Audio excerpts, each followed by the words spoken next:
একটা মানুষ যেটা পছন্দ করে অথবা যেটাতে তার ইন্টারেস্ট আছে অথবা সে যেটা একটু একটু পারে বা ভালোই পারে বা মোটামুটি ইজি লাগে তার কাছে, এক একটা জিনিস এক একজনের কাছে ইজি লাগে, সেটাতে সে যদি 3 ইউনিট খরচ করে তাহলে সে 9 ইউনিট ফিডব্যাক পেতে পারে।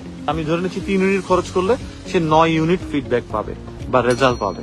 আর যেটা তার ইন্টারেস্ট নাই অথবা যেটা তার কাছে কঠিন লাগে বা যেটা সে করতে চায় না, এরকম যদি সে কিছু করে তাহলে সে 3 ইউনিট করলে যেটা আগে 9 ইউনিট পাইতো, এখানে সে 3 ইউনিট করলে সে 3 ইউনিট পাবে, মানে 1/3 কমে যাবে।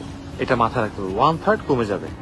সো তাহলে ভাইয়া এখন কি করব? তাহলে রিডিং এ আমরা কি এই 3 ইউনিটটা কি রিডিং এ না দিয়ে লিসনিং এ দিব? তাহলে তো আমরা 9 ইউনিট পাবো, আর সেই 3 ইউনিট দিলে আমরা রিডিং এ 3 ইউনিট পাবো। হ্যাঁ, যদি এরকম হয়ে থাকে যে আমি রিডিং এ একেবারেই দুর্বল এবং আমার এই পরীক্ষাটা 3 থেকে 4-5 মাসের মধ্যে দিতে হবে, আমি এখন একটা পরিস্থিতির শিকার, সো এই টাইমে আমরা কি করব? এই টাইমে আমরা রিডিংটাকে 3 ইউনিট দিব, বা 3 ইউনিট দিব এই জন্যই যে আমাদের 3 ইউনিটই জানি আসে, যেহেতু আমাদের রিডিং এ একটা মিনিমাম থ্রেশহোল্ড আছে, মানে মিনিমাম একটা স্কোর আছে। যে কোনো ইউনিভার্সিটি বলবে কি যে 6.5 নো ব্যান্ড লেস দেন 6, অথবা 7 overall band 7 no band less than 6। তার মানে রিডিং এ আমি আবার 6 এর নিচে যেতে পারবো না।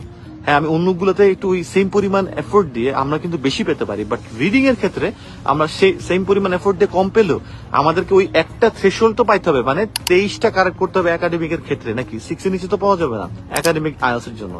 সো 23টা যদি কারেক্ট করতে হয় তাহলে আমাকে একটা মিনিমাম লেভেলের রিডিং এর জন্য কাজ করতে হবে। তবে আমি এটা বলবো না যে সেটার জন্য অনেক বেশি কাজ করে লিসনিং এবং স্পিকিং কে রাইটিং কে ডিস্ট্রয় করে রিডিং নিয়ে পড়ে থাকতে, কারণ রিডিং এ 3 জায়গায় 6 দিলেও আসলে ওই 6 ইউনিটই আসবে, কিন্তু লিসনিং এ 6 ইউনিট দিলে 18 ইউনিট আসবে।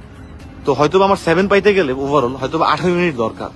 তো সেই ক্ষেত্রে আমি বলতেছি আর কি যে রিডিং এ যে একদমই দিব না তা না, রিডিং এ একটা মিনিমাম জিনিস দিব, তবে রিডিংটা করতে গিয়ে একেবারে অন্য জিনিসগুলো ধ্বংস করবো না, এটা মাথায় রাখতে হবে। যেটা যে দিক দিয়ে বেশি তোলা যায় সেটা আমরা সেই দিক দিয়ে বেশি তুলবো।